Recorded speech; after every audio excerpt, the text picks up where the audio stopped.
ভূমিকম্প হলে আমাদের করণীয় কি কি? ১ নম্বর, আল্লাহ তাআলার উপর ভরসা রাখতে হবে। ২ নম্বর, আতঙ্কিত হওয়া যাবে না। ৩ নম্বর, ভূমিকম্পন যখন হবে তখন যত দ্রুত সম্ভব খোলা জায়গায় অবস্থান করতে হবে। কেননা একবার ভূমিকম্প হওয়ার পরে পরবর্তীতে আবারও ভূমিকম্প হওয়ার সম্ভাবনা থেকে যায়। যদি কখনো ঘর থেকে বের হতে কেউ না পারে বা বের হওয়ার সময় যদি না থাকে, সেক্ষেত্রে ঘরের কলাম অথবা বিম অথবা শক্ত টেবিল বা খাটের নিচে আশ্রয় গ্রহণ করতে হবে। যদি কোনো কারণে দেয়াল চাপা পড়ে ভূমিকম্পনের কারণে, বেশি নাড়াচাড়া করবেন না।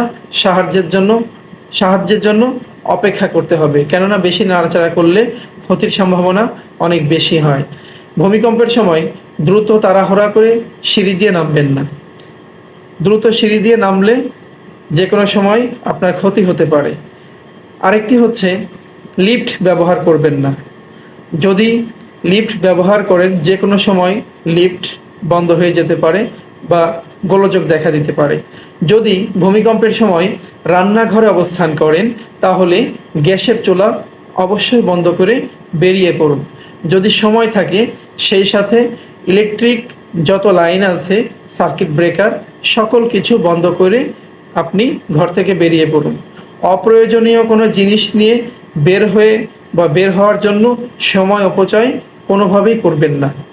এই বিষয়গুলো প্রাথমিকভাবে মাথায় রাখলেই ইনশাআল্লাহ সমস্যা হবে না বা আল্লাহ তাআলা আমাদেরকে রক্ষা করবেন।